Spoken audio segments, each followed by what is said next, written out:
Hello,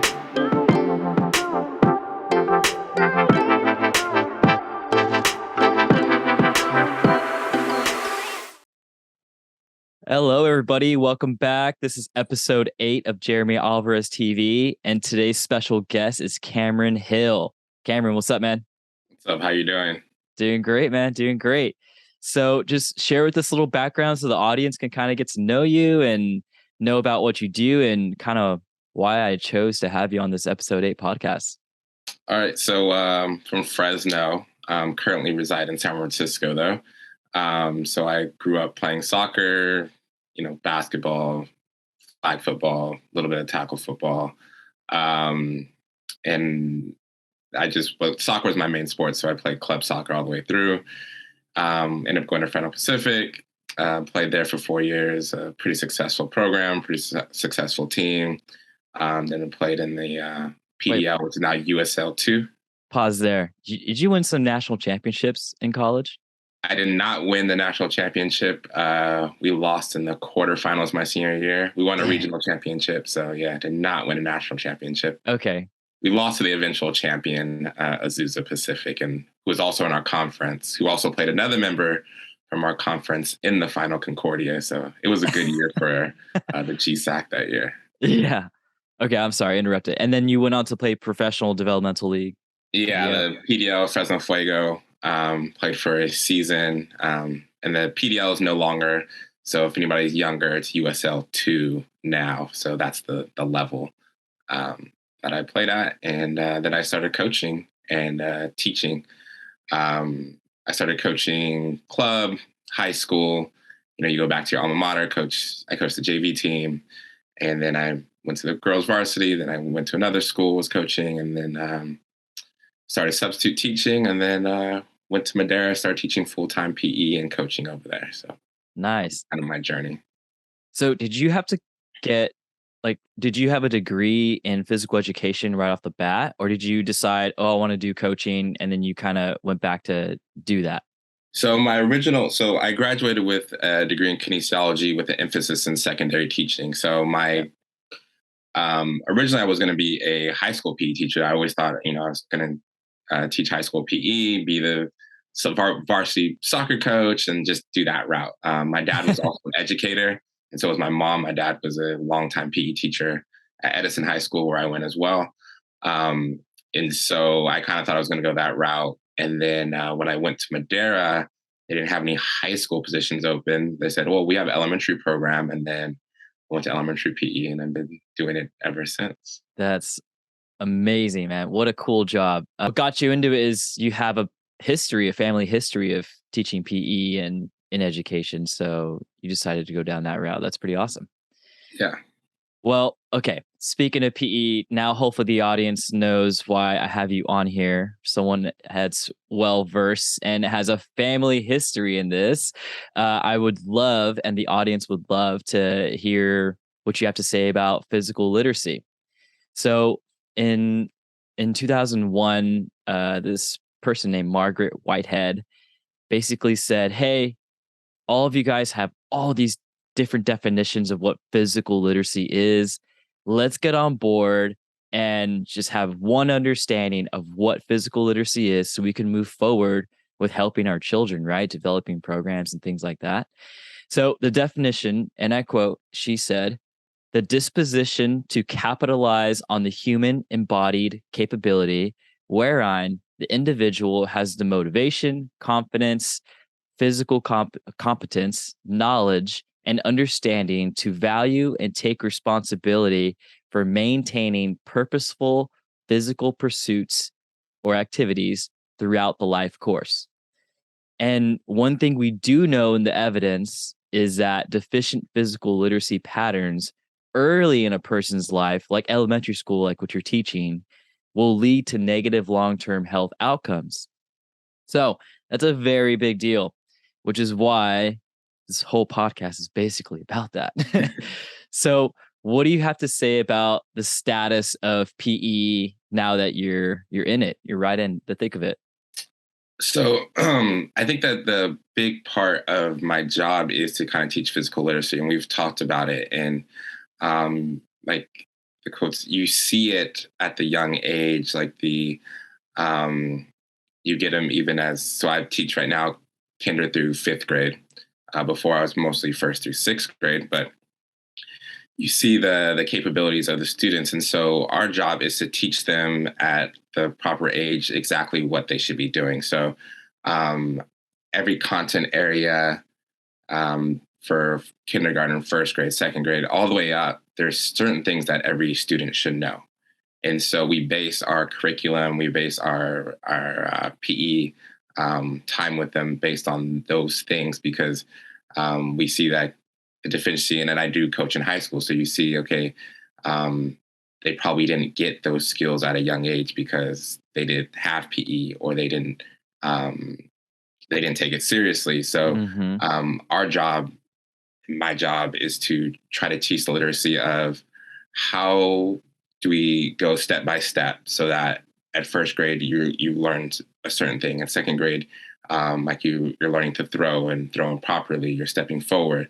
So all those things are things that we teach, and then the kids have to have fun too. Otherwise, they won't learn. So Mm-hmm. that's been the job, and I've grown a lot. Like I've learned a lot from my first year. I look back and I say, wow, um, I've changed things that I've done, but I've also keep some of the stuff I've done. But I've changed a lot, and trying to help these kids grow. Let's focus on what you talked about earlier. There's certain things they need to know at certain ages. Where did you get that information? Are those things that you learned in school, or did you have to have some continuing education thing? So there's California standards, just like there are for teachers. So the classroom teachers, I know sometimes they think we just roll the ball out, but there are standards that are mandated from California content standards. So you will, for instance, in kindergarten, they want you to learn like locomotor skills, like a gallop, a skip, stuff like that. So a jog. So and part of your so that informs your curriculum and what you're teaching. So you'll cater around that. And in first grade, they have to learn um, adding more movements, rolling a ball, that kind of stuff. So you just basically, every single time that you are going through the grade levels, everything is already kind of written out for you. Whether what activities you want to do to enforce those habits, that's up to you. Mhm. But every grade level has specific content standards that are made from California. So that's what we go off of. And then our district, the district that I'm in now, we base our grades off of content knowing the content standards. We don't give like participation grades. Everything is based just strictly on the content standards.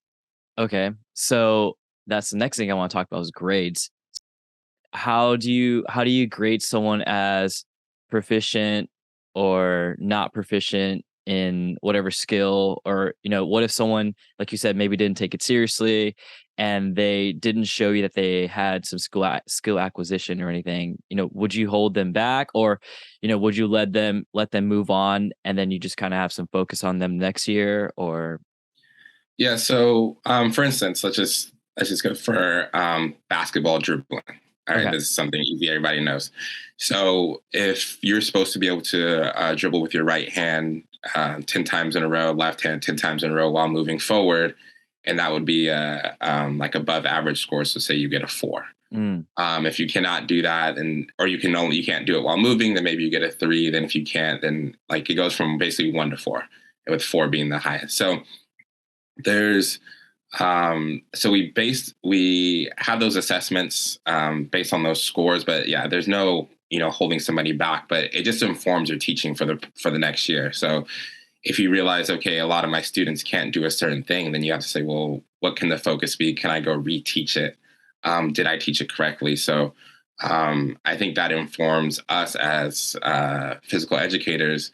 Okay, I can just see it. So I can't just, it's not the eye test. Well, I don't know if that person can do it. You really do assess them. And mm. then so that what they do need to know, so that you can teach that, reteach it, and do it again. So a lot of the skills also translate up. So maybe in first grade you just need to bounce the ball, but second grade you have to bounce the ball while walking. Third grade you might have to bounce the ball from right hand to left hand. So the skills just keep building on themselves. So then you can still practice those old skills because they'll translate and transfer over.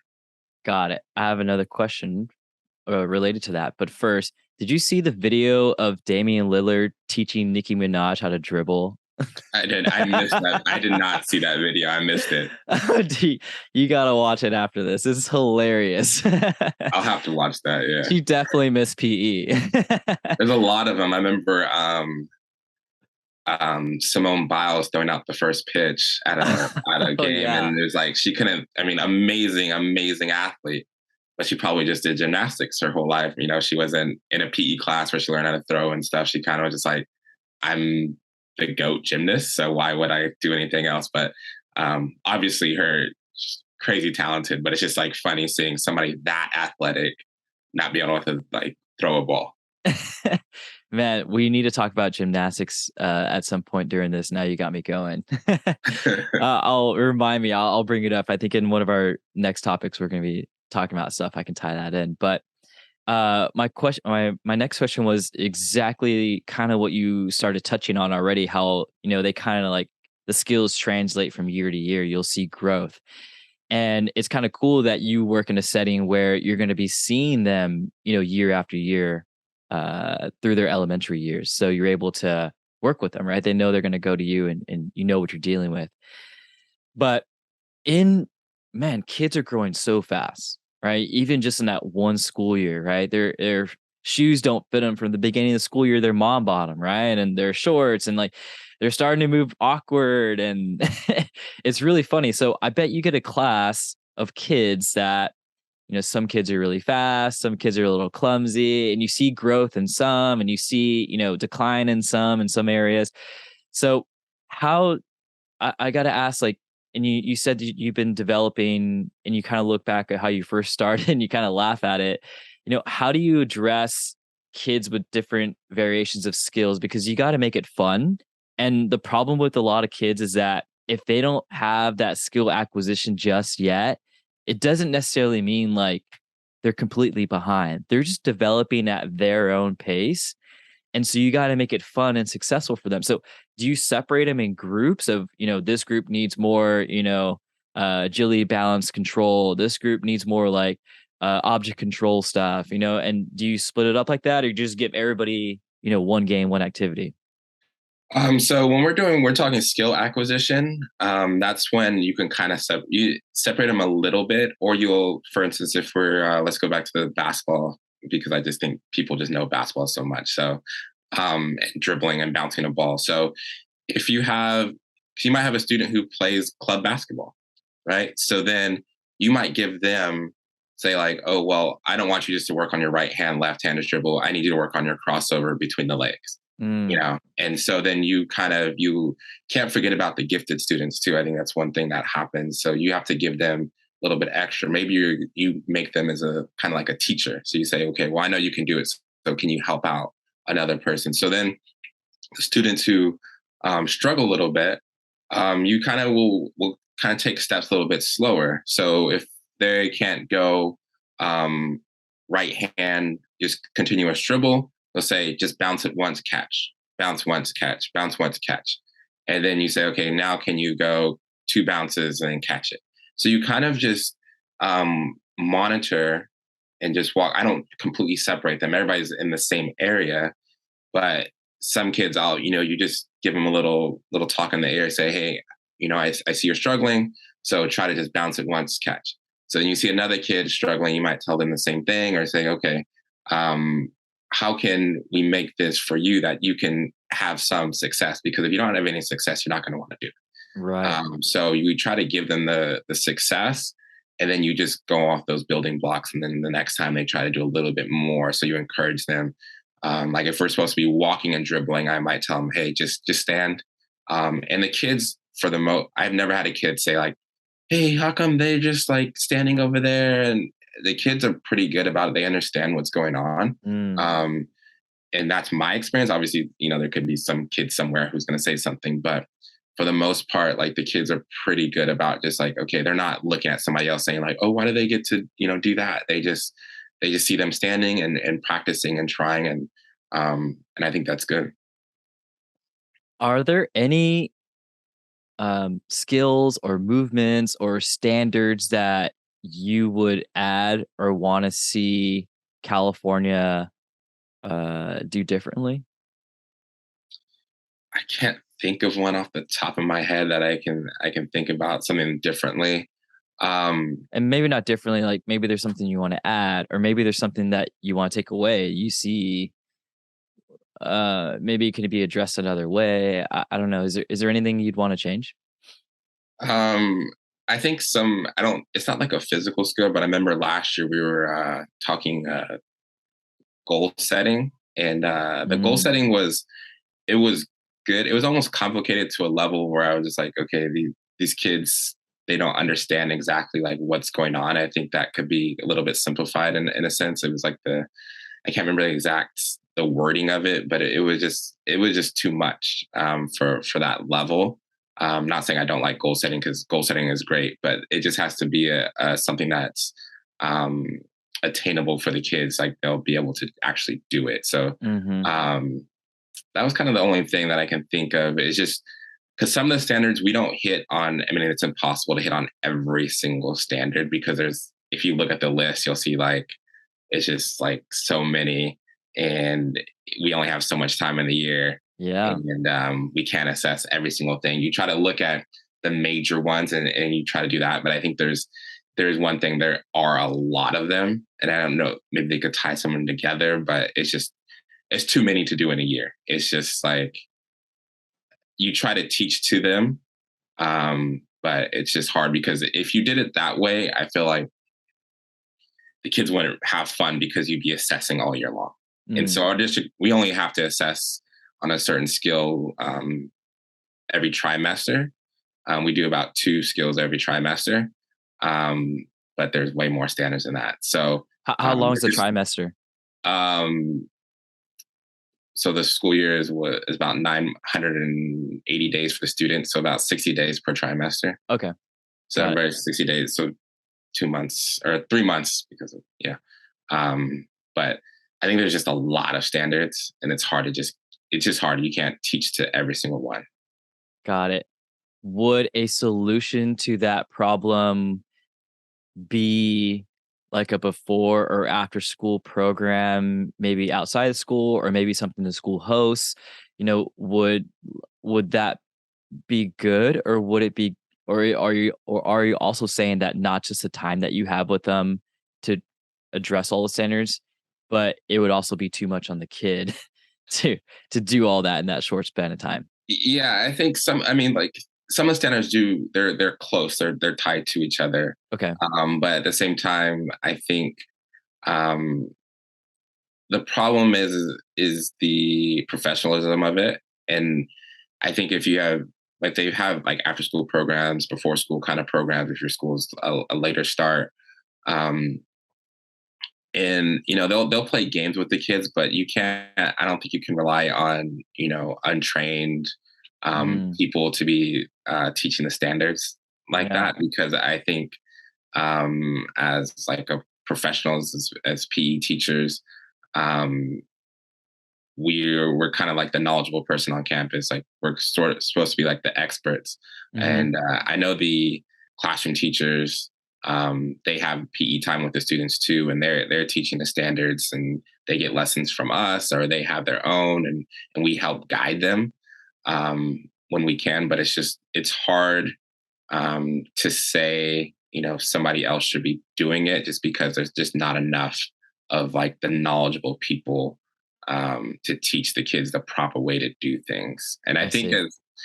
as former athletes and stuff, we kind of think like everybody just knows how to do this and that, and there's a lot of people that don't. And Mhm. it's kind of staggering in a sense, because I'm in the world where a lot of my friends, like pretty much all my friends, we played sports. But then you work on an elementary campus, and you realize that's it's not even close to the case.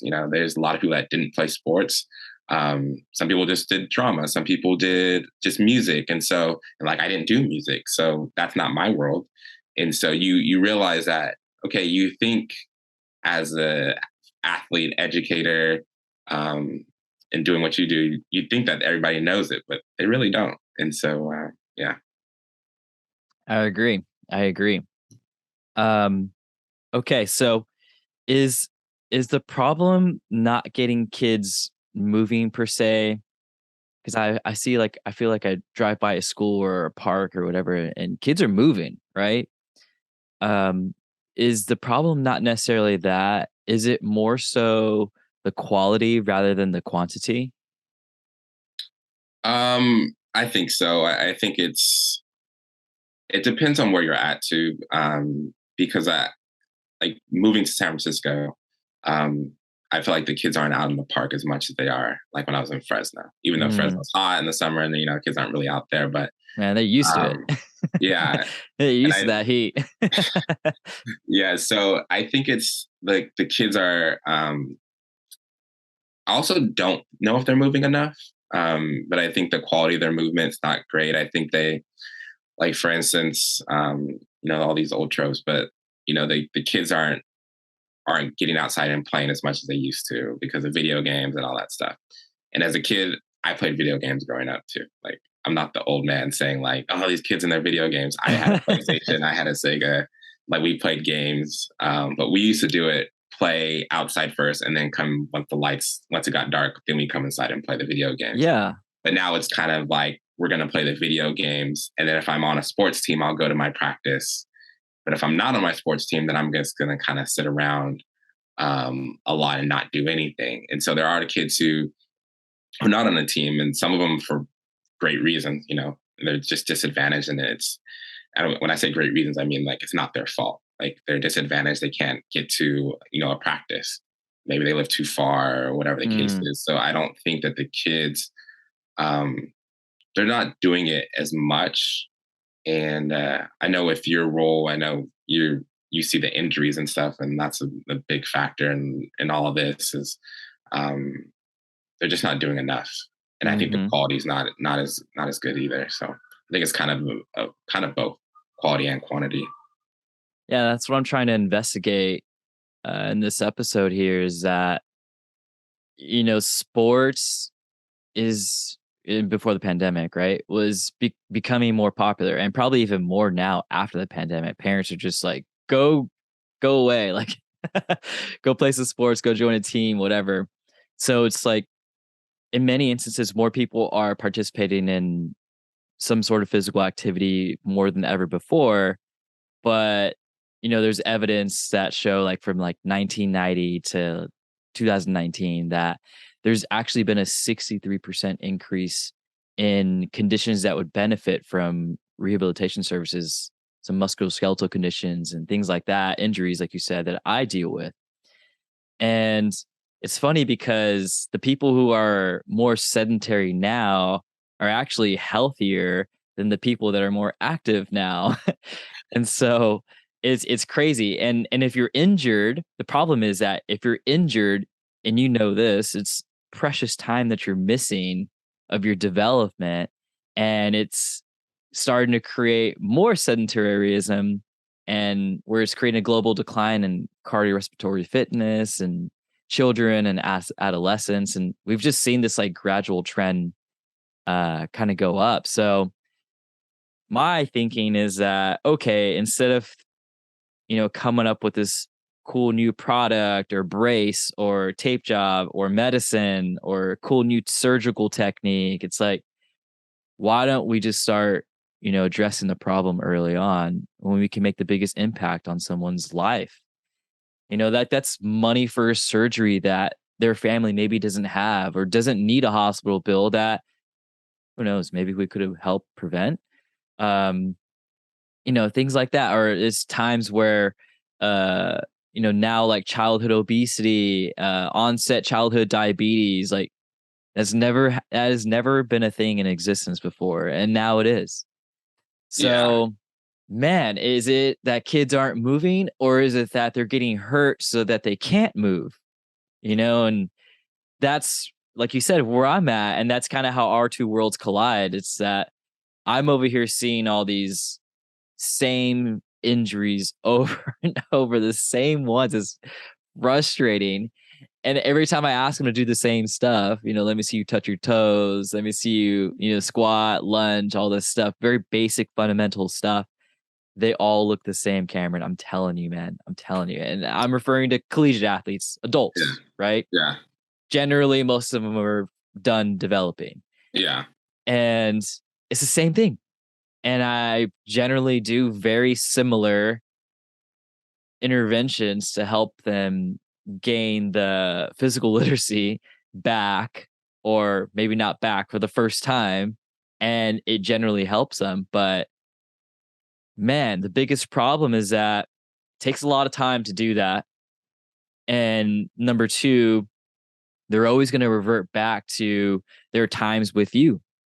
Yeah. They're always going to revert back to that pattern that they had developed, and it sucks. So, um, yeah, that's kind of where we're at, the state of where we're at with physical Yeah.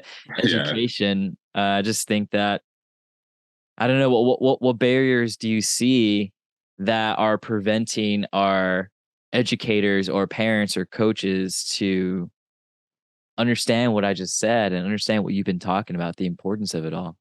I think one big thing is there's not enough emphasis on it.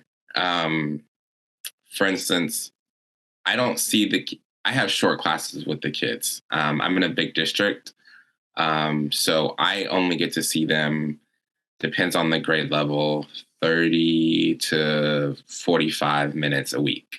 That's it per class. So if you think about that, if I could spend as much time, if I could spend double that even, if we had enough like enough educators, physical educators, slash if they were going to hire that many physical education teachers, if they took it as seriously as the other subjects, I think we would see a change. But the problem is, I mean, it's budgets, and I get it, because there's Mhm. one art teacher, there's one music teacher, um, and we're lucky that we have that, because some districts don't even have that. Yes, I mean, I yes. was in Fresno, and there's no elementary school PE teachers in Fresno Unified, and it's the third biggest district, I think, in California. It's huge. Oh, yeah. It's behind LA, I think, Sac and San Diego or something like that. Um, so there's no physical education teachers in Fresno Unified, and so that's a problem. Like that, it's a big time problem, because not only they're not getting it, and there's no mandate. They're supposed to get 100 minutes a week of physical education. That's like mandated by law. California law says 100 minutes a week um, is what they need. So in our schedule here, it's like built in. I have 35 minutes, maybe with the kids, or 40 minutes, and the classroom teacher has to fit in 60 other minutes with the kids throughout the week.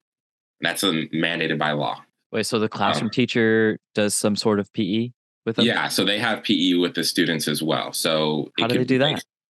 so what happens is they have the resources, either me just specifically, talking to them, but there's also, you can go on the Google Drive, there's lessons. They know what I'm doing, because I have like the sequence of lessons that I share out with them, saying, okay, this is what we're doing right now. This is what we're working on. And so they know what we're doing in class. Mhm. And so their responsibility is to kind of replicate that. And they also want the young teachers to, if they haven't been teaching for very long, to come out and kind of watch what I'm doing in class, and then bring that back to their class, so they can learn as well, Okay. and teach that.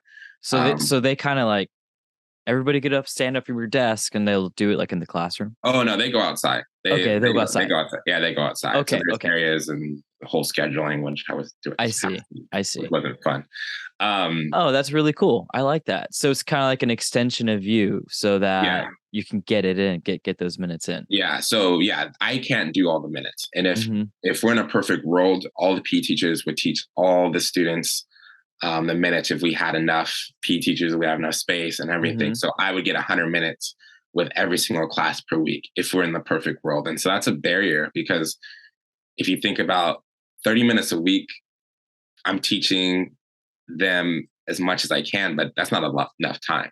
And No. you know, I've been teaching PE. This is year 8 going on, and so there's I'm not a classroom teacher, and so I can go in the classroom and teach a lesson, but it's not going to be the same as a person who's been doing it for years. So the Hmm. same thing with the classroom teacher coming out to teach PE. They could be fantastic, but it's not their main subject area, which is just like it's fine because it's Well, not. But and to look on the other side too, to be fair to them, I mean, maybe some of them really enjoy it, right? They like getting outside. yeah, But to be fair to them, it's like, man, they have a lesson plan to follow too. Like, I don't have time to like take these kids outside. I need to teach them, this, and this. yeah, especially those kids that are, there's a lot of kids are struggling, and it's just like it's fact. It's not like a conspiracy. Like kids are struggling with the core subjects, and so a classroom teacher, I feel, I know exactly what they're feeling because they're like, I need these kids to learn how to read and write and do math, and it's hard for me to get out for PE. It's really hard because you say, oh, they might do brain breaks, get like little wiggles out, as they say, for maybe 5-10 minutes in class, which is great, but that's not like Right. a PE lesson. Mm-mm. And so they're not thinking about it, and I completely understand it because they're under pressure too because they want their kids to be able to read and write, do math, and I think the physical literacy that we talked about will they don't think about it like that because um, they do have lessons, they do have bosses too, and they have to get this stuff done, and it's difficult. I don't, yeah, it's very difficult, and so I completely understand it, but I just know that if we want the perfect situation for the kids, because it's lifetime, right? If you learn how to do physical skills, it can and live that lifestyle, it'll affect the rest of your life in a positive way. If you know how to move, if you enjoy it, you find something that you do like.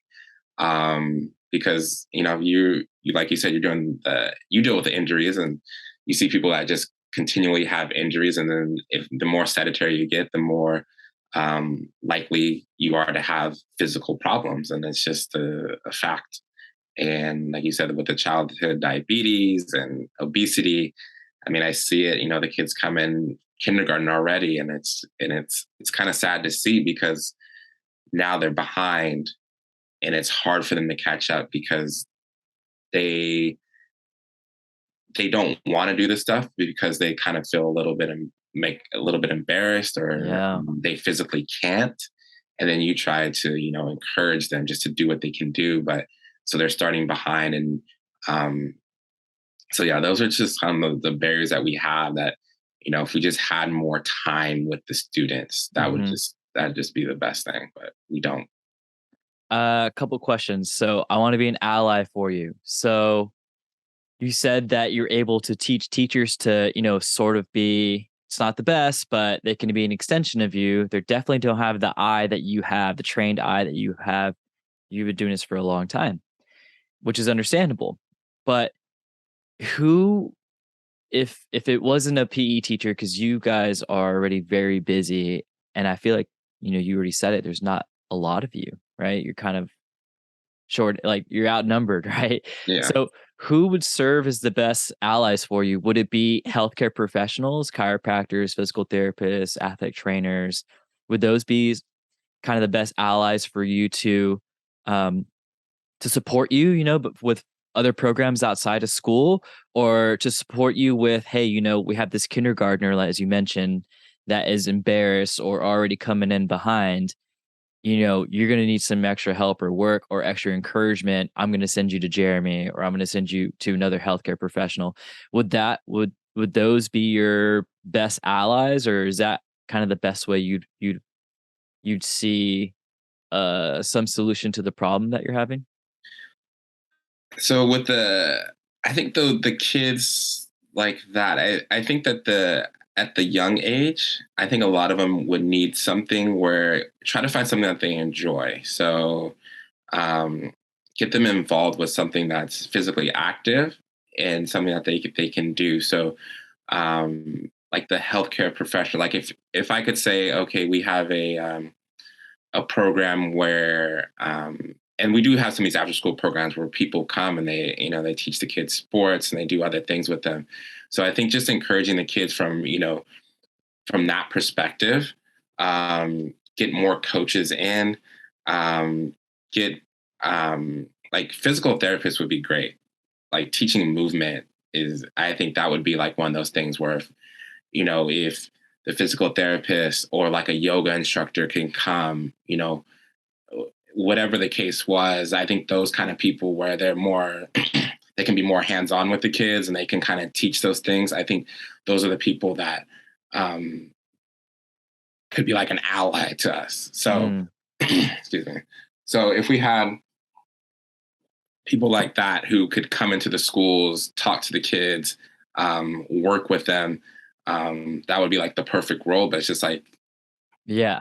the Yeah. time, and you guys have a lot going on. Everybody has so much going on, and Yes. you want to help, but it's just like it's just difficult. It's a difficult thing because it's just like the time, the money, the Hmm. how are we gonna do it. It's a lot of processes, and it is frustrating to an extent because you know exactly like what the kids need. They need to see like physical therapist. They need like the yoga instructor. Maybe they needed somebody to come in that can do like a spin class. There's so many things that you want to be able to do with them, and Right. you just can't. And it's frustrating to an extent because you want them to find something that they enjoy when it comes to physical activity. Hmm. One thing we did, and I'll finish on this unless you have more to add or more to get off your chest. But one thing that I did when I was in Fresno was I was helping to assist in teaching PE. Number one, at the Kappa facility for kids that were homeschooled or at like a magnet school and they didn't have PE, but they needed PE credits, things like that. I would just help out. Another thing we did was, oh man, we went to this private school that was mostly focused on entrepreneurship and things like that. Man, you're not gonna believe their PE class was sitting in the computer lab taking tests on exercises. I was like, "Whoa, what is Yeah. going on here?" So, it's horrible. Like it was a high school and they couldn't touch their toes. I mean, when we had one person touch their toes, we celebrated. It was like, Yeah. "Whoa, you could do it." Nobody could do it. Yeah. Crazy, right? And I know it's just touching your toes, but like you said, there's movement. There's so much to that you and I see that's holding this person back, not just from sports or athleticism, but from health, right? Just to live a healthy life. The last thing is that we had sort of a pilot study program with Clovis East, I believe it was, and we would go into their PE program in the middle school, and we were with the PE teacher, so we were working with them. And what we movement screened them. And so to get more hands on deck because there's too many kids and not enough of us, we actually had students from Fresno State, from the university, Okay. come over and we taught them one movement screen. Like, this is your movement screen, and they obviously got better at it too. And, we had to make it very objective, right? Take some of that subjective stuff out of it, as you mentioned in the beginning of this. And so we used that. So we used students. It was a good learning experience for them. It was, a good opportunity for them to see what the problem's going on. Those are our future professionals as well, the students to come assist and teach. And it was a way to like get them all screened, and then we provided some corrective exercises, but through games to make it fun, Yeah. Yeah. and we split them up in groups. And so we were like, hey, this group is good on stability. We were dealing with high schoolers, so they're already like starting to find their ways, right, of where they're going. Yeah. True. And True. and yeah, so we split up in groups and we're like, okay, group A, you're gonna do this, group B, you're gonna do this. And then they would do their like activity of the day after that, right? They spend like, I don't know, however long, 10 minutes it was or Yeah. something. But that's like one way that we found that was a fun little pilot program, but obviously it didn't work out because it's non-existence, right? It was just a And that's pilot. the thing. I think there's a lot of like great ideas. Um, like that would be amazing to do. But we have, I don't even know how many elementary schools we have in like San Francisco Unified. There's so how are we going to get like something like that, even getting to into the high schools, and then the thing is the follow up, right? Because it's Hmm. always like we can get the initial thing, but then what's the follow up, and then what's the next year? Like you said, like the program's not there anymore, but it's just like Yeah. there's good things that happen, but it's just hard to just like keep them going because it takes a lot of resources Yeah. and spreads people thin, and they can't really just keep continually doing it because you might be able to do it at a couple sites, but then what about all the other ones? Because you'll see the disparity of, okay, well, how come we can do it at that school, which happens a lot. You know what I mean? And you know what I'm talking about, Yes, right? yes, We can do it yes. at that school, but the school over there where, They get no love. yeah, exactly. And we all know why. And it's like, Hmm. that stuff happens, and so how can we make it the equity is what we talk about a lot. Like, how can we make it equitable? Hmm. Um, how can all the kids get the resources? And it's just, it's a hard thing because you want everybody to have everything, but it's just, how can we get everybody to have everything? And Yeah. it's I mean, a hard thing. those schools in those neighborhoods that don't have the resources, you know what? They probably don't need it. They're probably moving. They're probably the kids out climbing trees, doing stuff, right? So they're probably doing fine, which I'm not saying they shouldn't get that. I'm just saying that, you know, Yeah. showing them a little love, like, don't worry, guys, you guys are probably doing better off than, other places that have resources and you're specializing or whatever, so on Yeah. and so forth. So but anyways, thank you, Cameron. This was really awesome to talk to you about all this really good information. And I hope our message is heard that working with kids is very important. Yeah. It's Yeah. it's a very big deal, and it stays with you for the rest of your life. So maybe we could figure out something together and get the word out. Somebody be inspired to help us. Yeah, for sure. And thanks for having me on. It was good to talk to you on here.